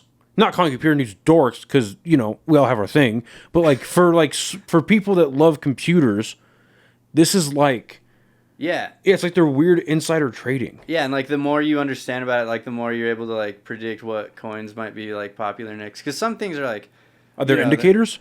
Just if you think the technology is promising, so that's Bitcoin, and then Ethereum is basically the same thing, but instead of just proposing I gave you that, you're proposing to add bytecode, which is you can add programs instead of transactions to the blockchain. So the blockchain literally has code. You're proposing to add code, and the code is contracts. So I'm okay. So that explains. Okay. Yeah. So then you can add contracts to the blockchain, and then you can refer to those.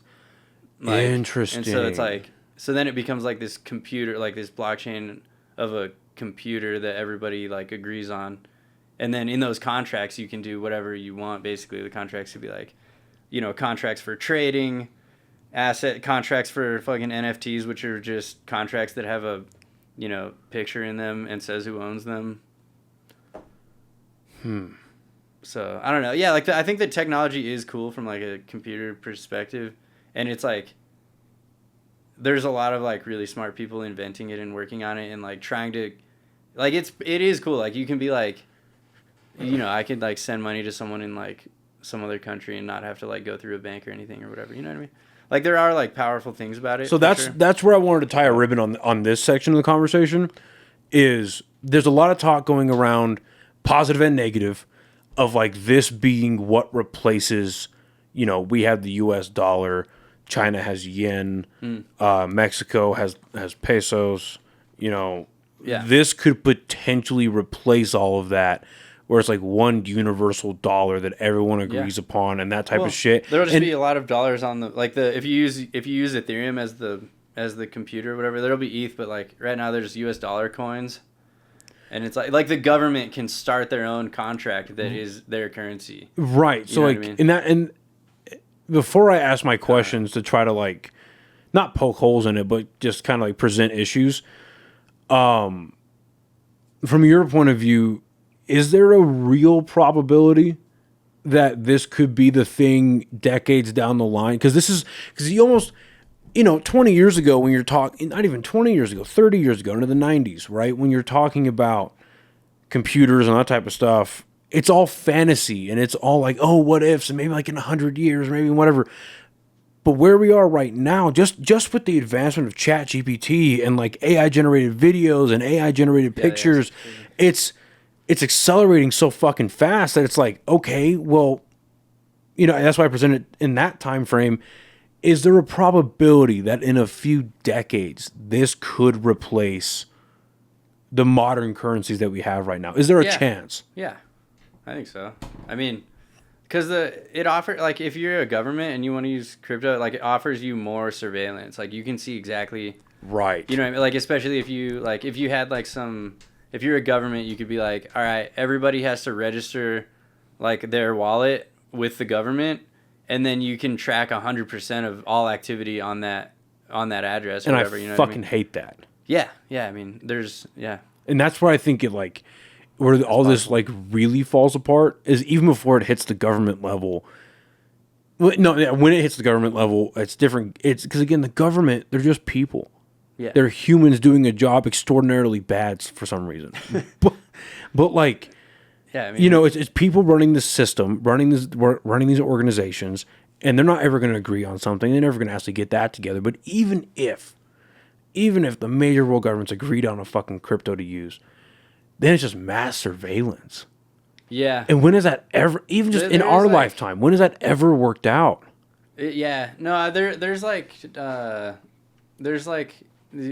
have you heard like ZK proofs? Zero knowledge proofs.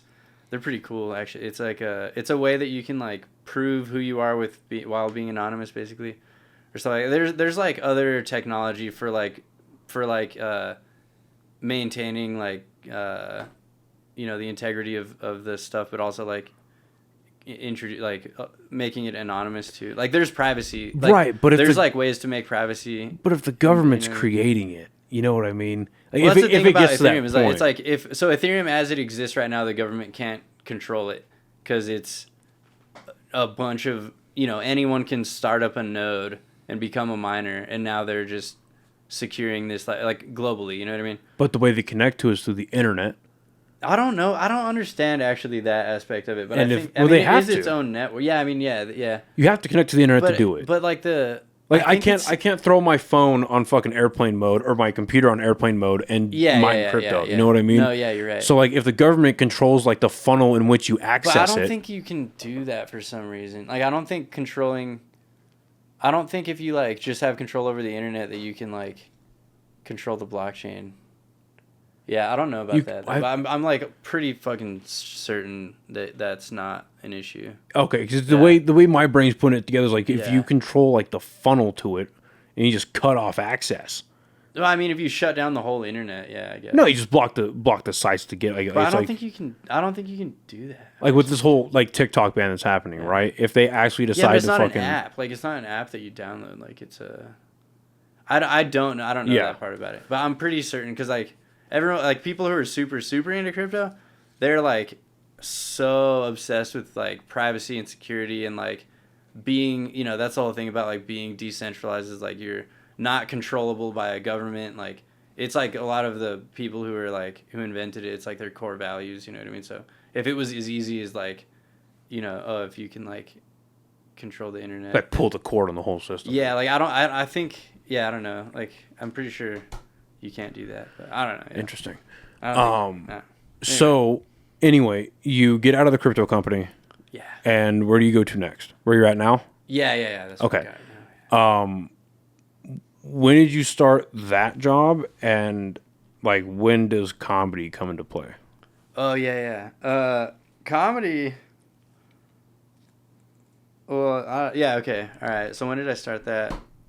So I guess I started comedy probably right after I finished my PhD. I was like, because you did your first mic, like you said, back in like 2018. Yeah, that was like 2018. Like really taking it seriously is about like 2022 ish. Yeah, it was actually right after. So I was like, I was playing soccer with some people, and then or 23 rather. 23, I guess. I was playing soccer with some people, and then one of the guys, or one of the girls was dating. Do you know? I don't know. Kendra Brand. I think she was like Comic of the Year a few years ago. She used to be around a lot. She's not so much anymore. But I hate pulling out my phone during a podcast, but yeah, I put a name to the face. Yeah. I actually, I just like met her randomly at like we were watching the World Cup, and she was telling me about that she she does comedy or whatever. I think she won like Comic of the Year, like I don't know like in maybe 20, I don't know what year. Anyway, whatever.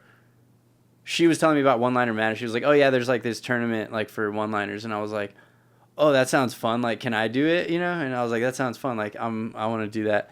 And Did you have any like, idea the amount of people that showed up to it? No, dude. I thought it was gonna be. I was like, dude, if I bring 10 friends, I'm gonna win because it's you know what I mean? I don't know. Yeah, I had no idea. So anyway, she like signed me up, and then like I was like I worked on it for like a month, dude. I was like writing I was like very stoked for it, and I like wrote my jokes, and I was like ready. I was so hyped for it, and then like they put out the list, you know what I mean? And I wasn't on the list, and I was like, "Oh no, dude!" And so I I was like, "Hey, like Kendra, like I wasn't on the list or whatever." She was like, "Oh, you can have my spot," and I was like, really? And she was like, "Yeah, no, like I haven't prepared it all, like I don't care, you can have my spot." And I was like, "Fuck, dude, really? Like, are you sure?" You know what I mean? Yeah. And it really seemed like she was down, like she was offering and was like insistent that I could have it. So I was like, all right, cool. So like she gives me her spot, and I think, yeah, I mean, I had never been to like a mic, like a comedy mic, like nobody knew my name at all, had seen me at all. So like, of course, they're probably gonna put everybody who like they've at least seen at one open mic on the One Liner Madness show. Man, for sure. They're putting bartenders on that shit. Yeah, but they know them. But they know the bartender. Yeah, let's be real. Like they're throwing bartenders and shit on that. Yeah, I guess. I don't know. Yeah, and then but anyway, so I was super lucky to get on that, and then I made it past the first round. Lost to Carla in the second round. Do you remember what your first one-liner was? Yeah, actually I do. It was I was in an Uber the other day, and the driver was telling me how he loves his job because he's his own boss and no one can tell him what to do. I said, "Turn left."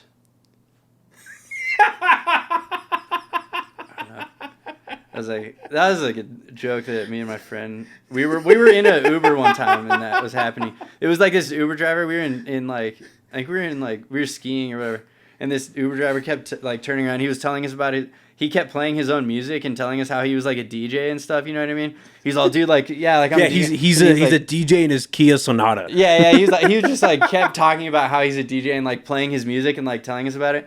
And we were just in the back, like, we were drinking and stuff. And we were cracking up. And we were just like, yeah, dude, this sounds good. Yeah, turn left right here. Yeah. We were just like, yeah, dude, cool. Yeah. Go ahead and make a left right here. And like, I don't know. And then I was like, I didn't have much, I just like tried to make one-liners out of shit that I remembered or whatever. But that one turned out to be okay. I mean, if you really look at it, like comedy writing, the best jokes typically come out of regular life experience. Now, granted, some irregular life experiences can really fuel some good material as well. But like your everyday life, just everyday things you encounter, you can probably turn that into something. Yeah. So that makes perfect sense. So Yeah. You get through the first round, get knocked out in the second, where you like, fuck, I want to keep doing this. I want to keep going back. Yeah, well, I mean, I always like I really loved stand-up comedy. Used to watch it a lot when I was a kid and stuff like that. And like, do you remember who you grew up watching? Yeah, I've loved Mitch Hedberg, dude. He was my favorite, like, growing up. But I used to watch everyone, dude. I used to fucking think Jeff Fox really was hilarious, dude. I used to watch, like, anything on Comedy Central. I would just, like, watch Comedy Central. So anything that was on Comedy Central, I was, like, a fan of, pretty much. And that was probably, like, you know, back then. I used to watch, like, Mystery Science Theater 3000. You like that? Yeah. Love that shit. And then, yeah, dude. And then just, like, all the, you know, comedy cartoons. South Park and all that stuff.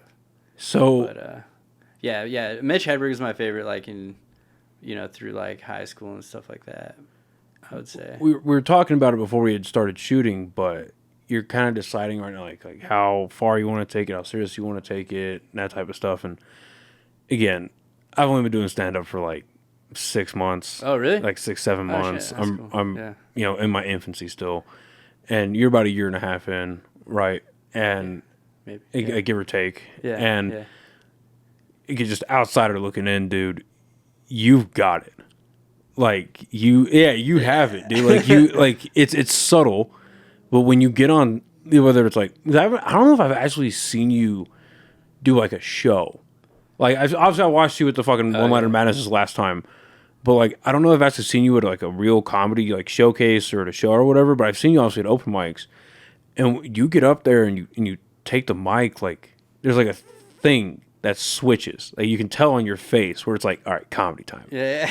And that's cool to hear. Yeah. Yeah, dude. I love watching you do, like, dude, just to bring it back to One Liner Madness real quick, that fucking joke, you don't have to tell it if you're still using it like in your material, still like evolving it or whatever, but you had a joke about your favorite color and orphanages, and I almost pissed myself.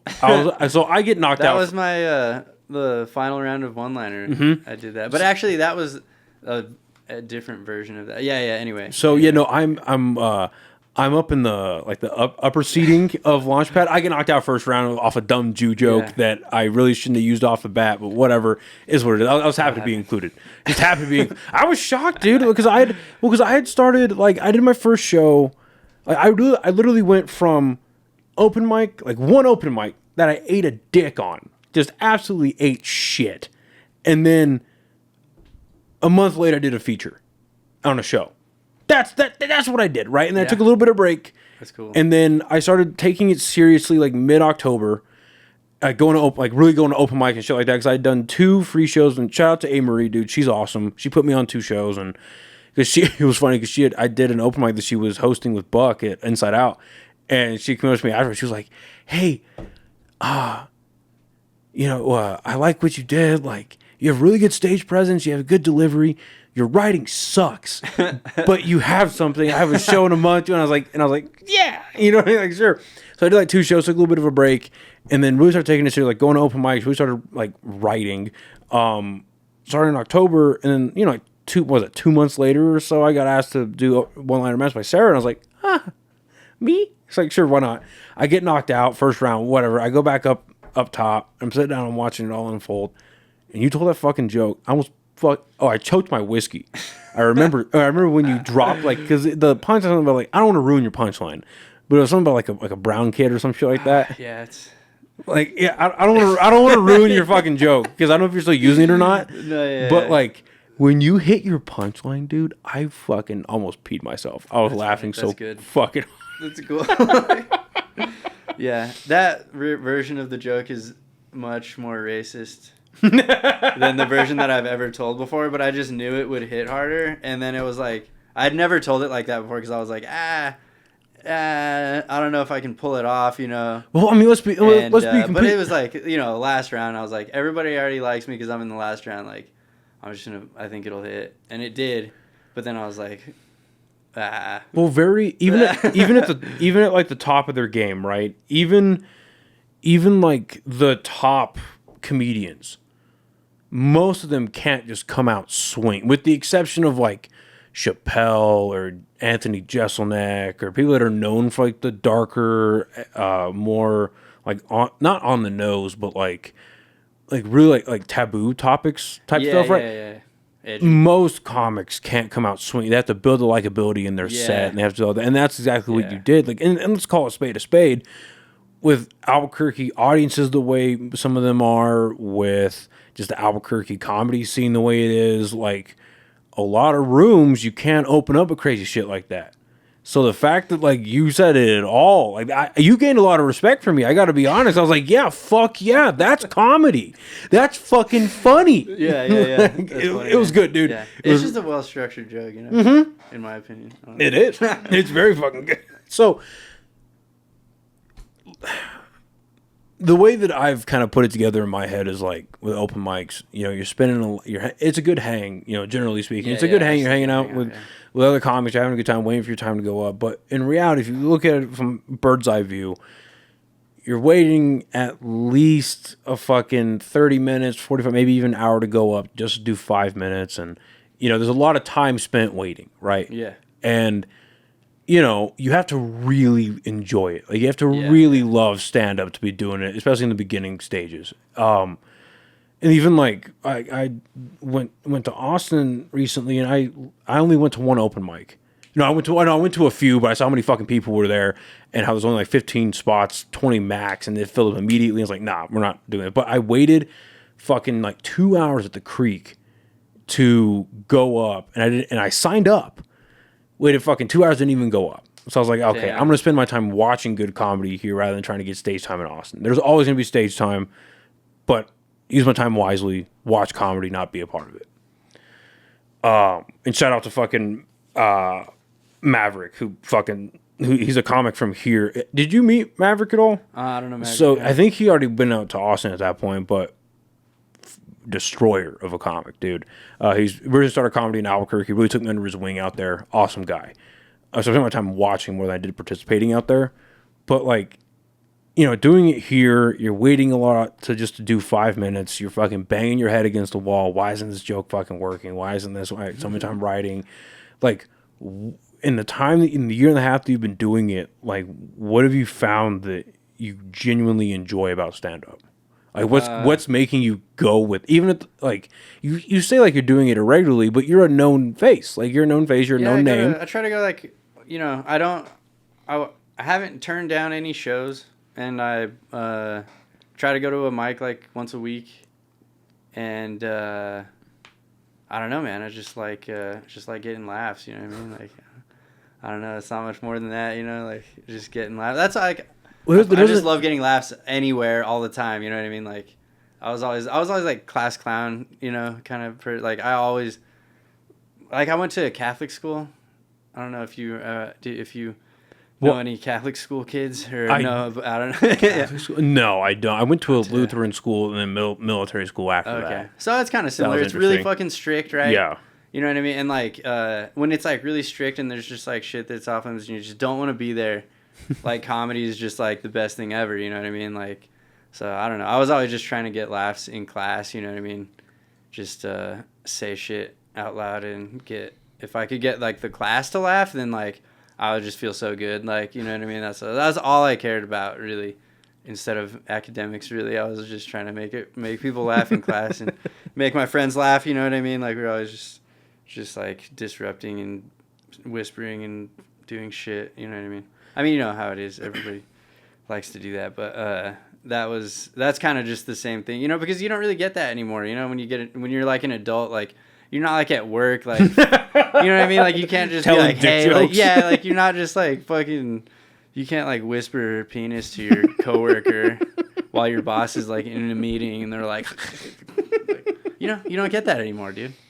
So, you know, how else do you get laughs? I mean, you get laughs, you hang out with your friends and stuff or whatever, laugh with them, but, well, a lot of people don't have that, dude. Yeah, that's true too, you know what I mean? You know what I mean? That's why, like, a lot of people.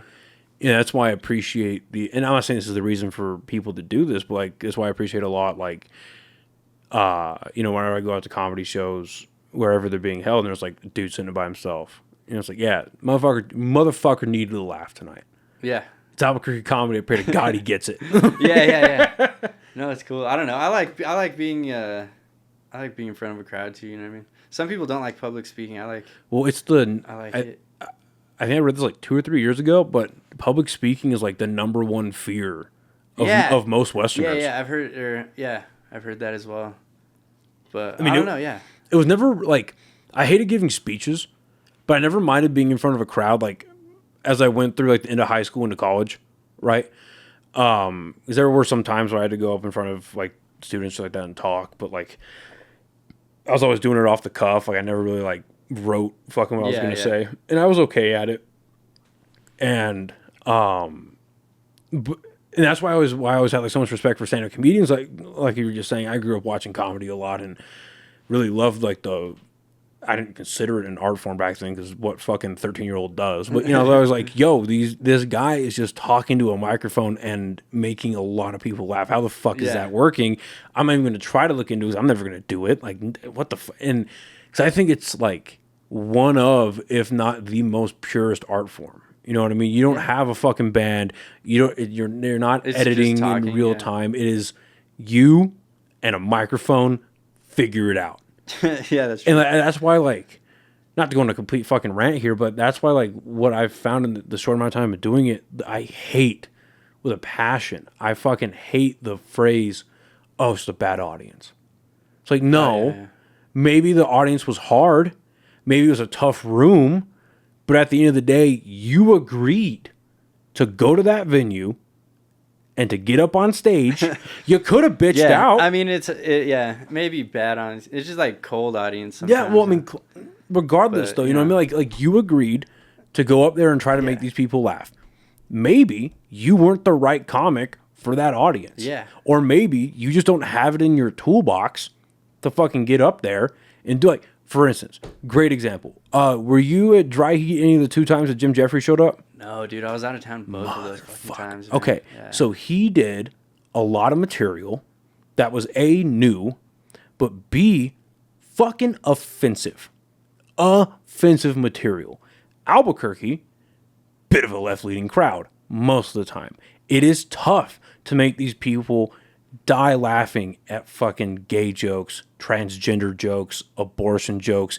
He has a Hitler joke that I saw him both times he came through, destroyed both times, right? Fucking it is hard. That's hard to pull that off. But if you're a certain level of comedian, now I'm not gonna negate the fact that it's, you know, a local Albuquerque crowd that gets to see a world level comedian for $15. There's a bit of star value there. You know what I mean? I'm not, but he could also,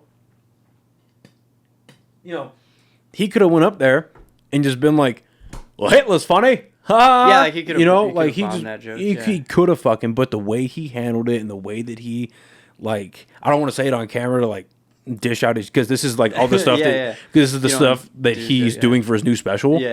But, like, it fucking kills. So it's like, no, there's a level of comic that you can reach, right? If you, I do think that, or I really believe that there is a level of, like the X factor, like the it factor, right? That some people that you have to breach the wall of, like, really great to phenomenal comedian. Like, there is a bit of factor that either you have it or you don't. But I think that if you put enough time into it, most people can, like, get up to, like, a really good status. Good. Yeah. You know what I mean? And yeah, I'm not a fan of that.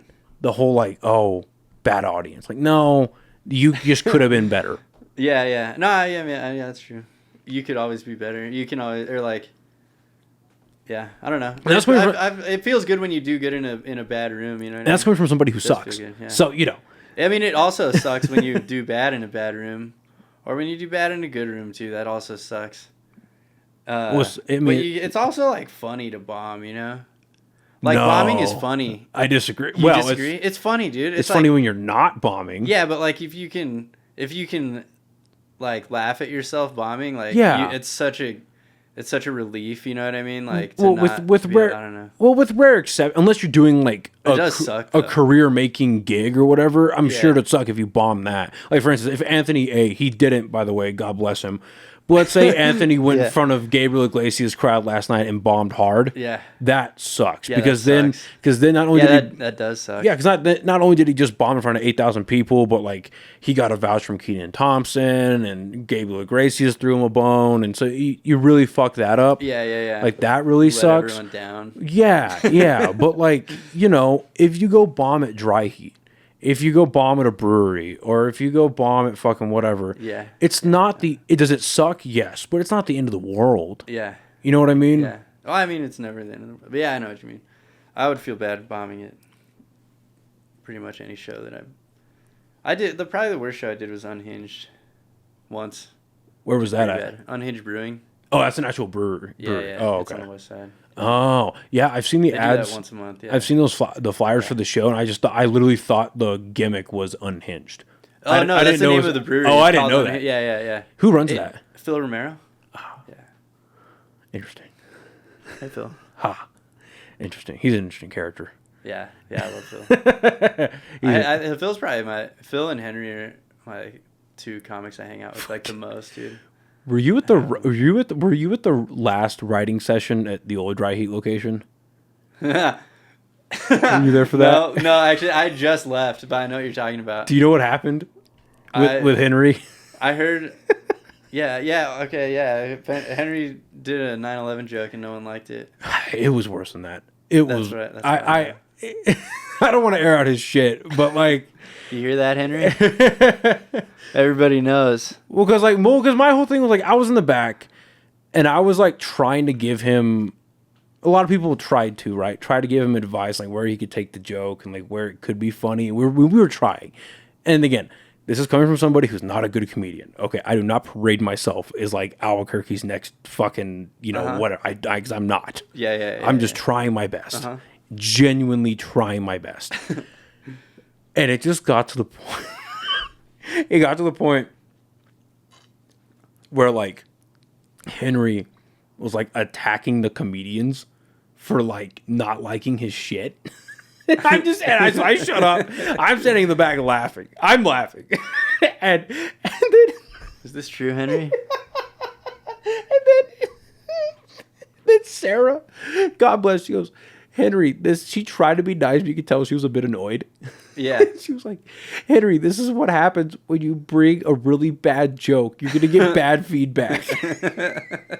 But then Henry doubles down. And God bless him. He like owns it and he goes, but I like it. So this is what I wanted. Yeah, and he goes, well, this is what you get. Yeah. He like rolled off stage. I felt so bad because like the room was packed because it was like the last packed relative for a writing session. I forgot why I had to leave, but I was there and Henry showed up and I was like, I was there, but I just remember because I talked to Henry after that and he was all, dude, fuck that. he's like, I don't know. I wish he'd come back though. Like I wish he'd come back to a writing session. He hasn't since. I haven't seen him one. Anyway. I don't know. Yeah, I haven't been to a few of them. But I don't. It's not that I don't like you. Nobody doesn't like not like you. No. I wish he'd come back because don't get me wrong. I told a joke and I got torn apart. Oh. Well, actually, I was talking to Henry about this. It's like when you swing and miss. You know what I mean? If you swing and miss on like shit that's offensive, like you don't. It just. Like, you don't get as much, like,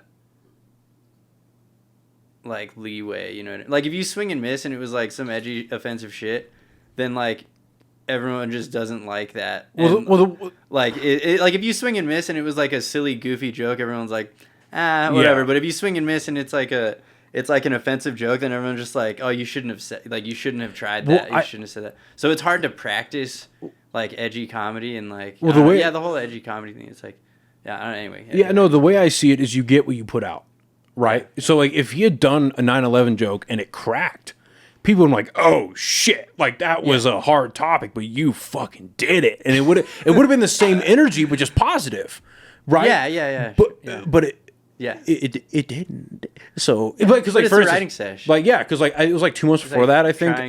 I went there and I did a joke. I did a really bad orgy joke, a really bad one, and like.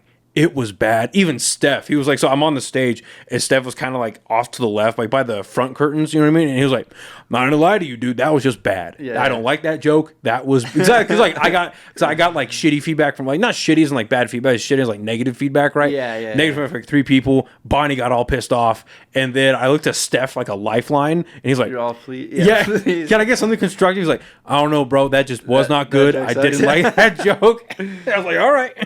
Yeah. Yeah, that'll happen. But on a positive note, something we can close out on because we have it coming up. We're both on an interesting roast show. Oh yeah, the roast war, dude. I'm stoked for that. I'm gonna roast you. I'm interested.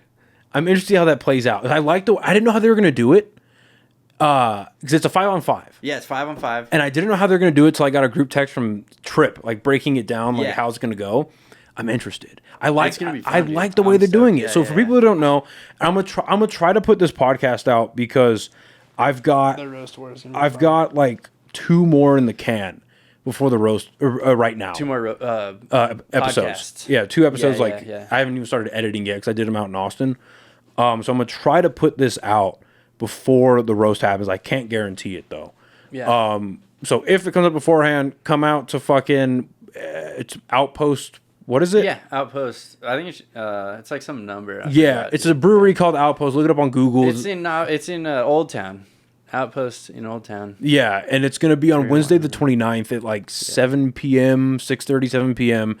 And basically the format of the show is there's 2 team captains that are both awesome comedians, Steph Darnell and Trip Stelnecki, and they've got 5 comedians on each of their team, and they're going to do a coin toss in the beginning. That decides whatever team goes first, and they basically send up their tribute, right? They give up 1 comic, they roast each other, and it's elimination based, and whatever team at the end of the show doesn't get fully eliminated wins. Yeah. And they win free weed, I guess. Yeah. But, you know, I've never done a roast before. You've never done a roast? No. That terrifies me. But then when I heard about it, I was like, oh, okay, this could be cool. And it's like, it's not at Revel, so I'm not going to bomb in front of a ton of people. And like, I love roasting and Chappelle's show is what got me into comedy at a young age. Because I remember watching the roast as a little kid. Really and like people like fucking Patrice O'Neal, rest in peace. Greg Giraldo, rest in peace. Fucking, I've been a fan. People love Nikki Glaser right now because of the Tom Brady roast. I've been a fan of fucking, even she does not have some of her specials are really good, some of them are not that good, but like I've been a fan of her because of the roast, because I was like, whoa, this is a hot comedian that is tearing these guys apart. Like, what the fuck is going on? No, I love the roast. So I fell in love watching that, and like in growing up as a kid, I was an idiot. I'm still an idiot, but like as a kid, I would try to take these really mean jokes that I heard and like tell them to people, and I'd get like laughs from my friends, but I'd get fucking big trouble. Yeah. You know, I know. And then it turned into like, I don't like roasting my friends because I've done it, and I apologize profusely. I don't like roasting my friends because there's sometimes, inebriated or not, where I'll just say something, I think it's like a 5 out of 10, but it's like a 10 out of 10 mean. And it's like, so mean. And I'm like, I'm so sorry. Like, I didn't mean it like that. Like, but so now it's like, I'm interested in this roast, and I'm like, oh, and I can kind of be mean on stage. Yeah. And that'll be fun. Yeah. I don't know. I try not to, me and my friends were mean as hell to each other growing up, so. Yeah, I mean, and that's like to be funny. Right. And that's how you like, and that's, you know, that's like a cornerstone of building a male friendship. Yeah. It's like how mean you could be to each other and still take it. But, yeah, and that's what I love about comedy in general, dude, is like in most rooms, right? In most comedy shows, the audience, the other comedians, the producers, you know, you're all going into it with the mindset of whatever is said on stage, they're trying to be funny. Yeah. Like, they're trying to make you laugh, man. If you get offended, if you get whatever. Bombing at a roast, though. Yeah. Sucks. Yeah. It's high risk, high reward. Yeah. Because then you're just mean if you bomb. I will say this, though. I'm not going to name names. But when I got the group text and I saw who the opposing team was, there was one name on there. I already came up with like 3 off the bat. Oh, really? I was like, this is going to be mean as shit. Okay. But I think the comics will laugh at it. Okay. And then that person got removed from the other team. And I was like, fuck. Oh, wait, what? Oh, well. That's not happening. Yeah, one of your teammates got removed. And Oh, I saw that we had 4 team members, but I didn't see the 5th one. We'll talk afterwards. Whatever, anyway. Yeah, we'll talk out. I don't want to air out this person's shit. Yeah, it's all good. But because I was gonna roast him on it. But okay. Yeah, I'm excited. Have you started fucking writing yet? Have you started like? Yeah, yeah. You're like, yeah, motherfucker. I've got something for you. Yeah. I got something for you, bitch. Yeah, you little bitch. Yeah. No, I've like as soon as I don't know.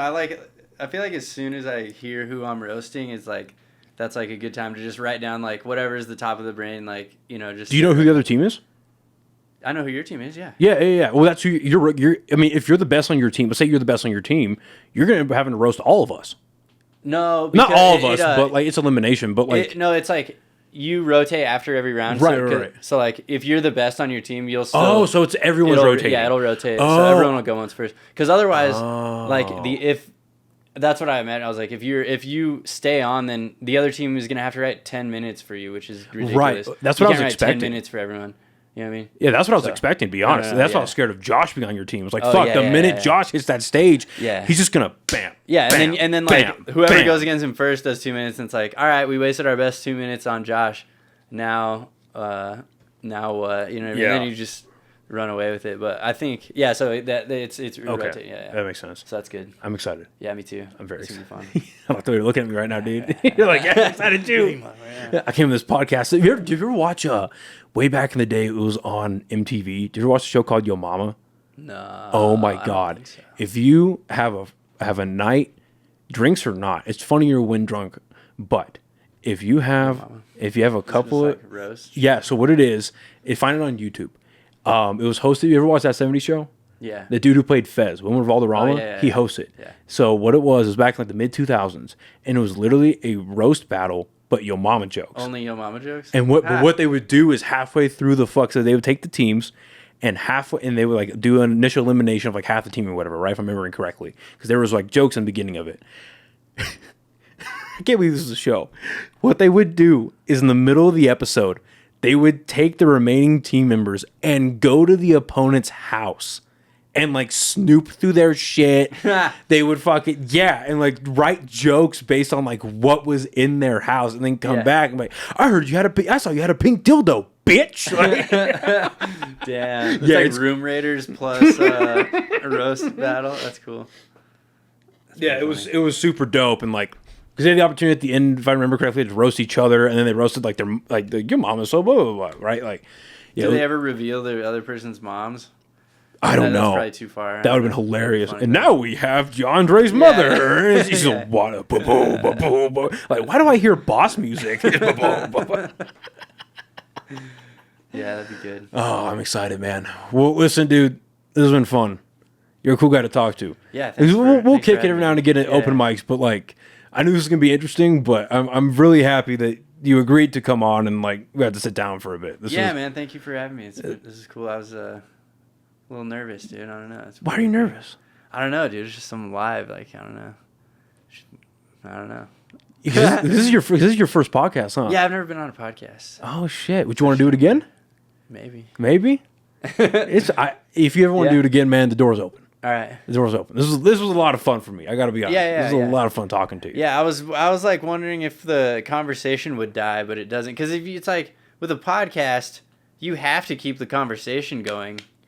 You know what I mean? Like if we were somewhere and I was like, "Hey man, how's it going?" and we talk for like 5 minutes and the conversation dies, you can just walk away, dude. Well, you know what I mean? Well, you know what the biggest. Imagine that's all good. All right, we're done. I just leave. Yeah, you now you're in my house. Yeah. But it's like live and like, but that's your job to keep it going. Yes, it is. A lot of the onus. A lot of the onus is on the host, right? Yeah. But the other part of it too is like the guest needs to know that they are coming to have a conversation, right? And then.